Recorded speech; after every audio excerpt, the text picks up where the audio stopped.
ai tunani tema tunan nang bu kamai tawrige nasak pu khangudre ne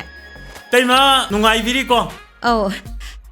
kadai chatluino nang bo itai mai dukan dagi kainum ta leijege na tawba hoi ai su no mo unaba laken tawne ada lakpa sangda sum leiraba ngai khune nang bu nupi thirabo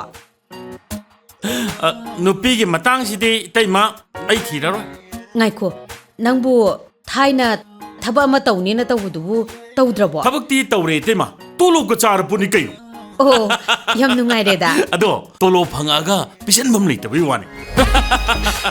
inawa sukpha babu kai gi pisamam leru diba tuna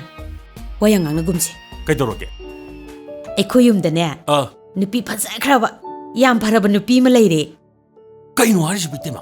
nui ta da gi ne masa nupi gi masa oh marai ba onthok na thi gra jan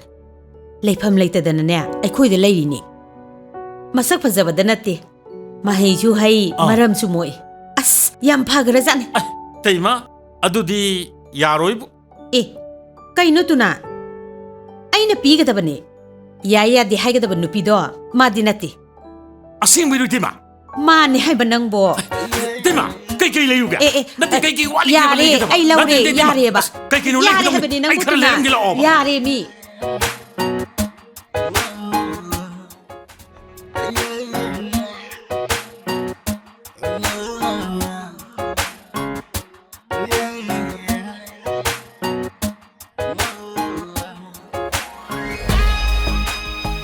Tema Tema Kai se na mesa Tema ai tuna haima tuna Tema hekta ka khalo lao yaujar san lao ka khalo lao Tema amadu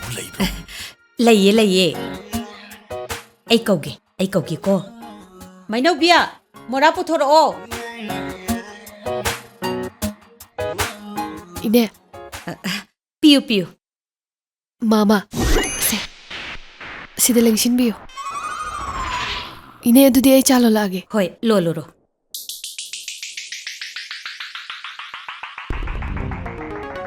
as itaima mingo du bawdi ai yam thi ngai de kainum tok toy masai ba phajagai as ngai de de ma maga hai du di yingwe adugi bu mathang tholakpada ma madagi tamo lange aina haigro lore kaino adubu ngai khune masapu kamdaugi nangonda itaima asi oradi chele hai jini oh ya itima sitlase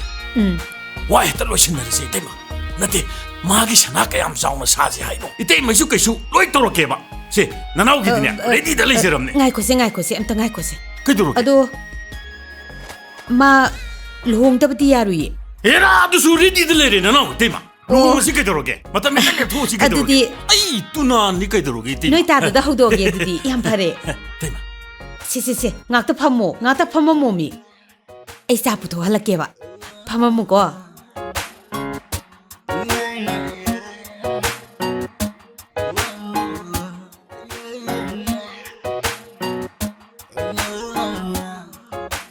itaima mainau bidubu kadai dano chakri dubu lohong dore haidu dane imphal da isa nupi ga chakau bu sakhiye lohongba naksilab si dei teima pangchat chathon biranu da hoida satho halaro ado teima aina phajabigi mateng oina baina se lohongbu ju kharo walinge sida phiro lebiro thana lopa ga do sabiro ina se iteima da sinajeri awar pasing do lebiro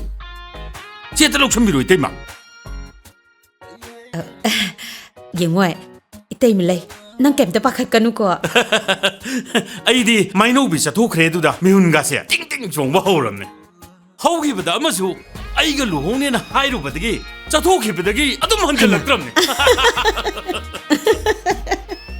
se karimta singnanu inau sidi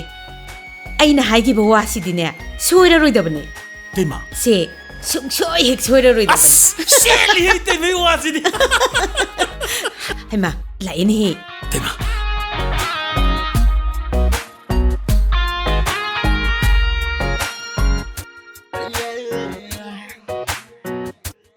ꯃꯩꯅꯧꯕꯤꯌꯥ ꯅꯪ ꯇꯥꯃꯣ ꯂꯥꯛꯏꯁꯤ ꯀꯩ ꯀꯩꯅꯣ ꯆꯥꯅ ꯊꯛꯅꯕꯗꯣ ꯅꯝꯇ ꯁꯦꯝꯃꯧꯁꯦ 이마, 이나마 마사노 아이테. 이나마 상하실라. 이때마 얌 자실로보기 와름머니 포타저러서노 까임 하이비로는 이때마 아스 할라이세 무능세 강양해 양해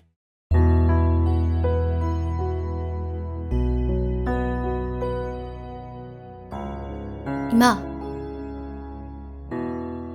ꯀꯩꯅꯣ ꯀꯩꯗꯧꯔꯒꯦ 바봉나 미망 토가 이까이바 낭바도 아이행 방아모이. 이마가 바봉가나 tunan hai ba nupi thi ba khang da ba du da luhong na ba sili ba da ai oina luhong biyo 이사부디 까리기 또난 한우버두다 타자루네게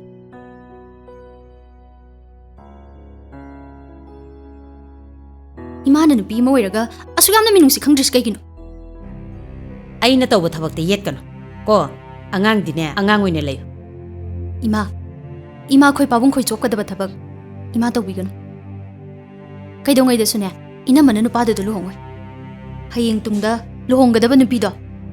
imung si da ne aina tana kana su leiroi 아이구머나 신바 타박부 소이베 야브로 레카이 봄나막다네 와파우 타도나 강한가니 루홍바기 누밋 라우토가니 luhong ba dine kai ra bani 에 तुमी लेयो ताइंदे ngasidagiने mainaubido yumdagi mapan thola roidamni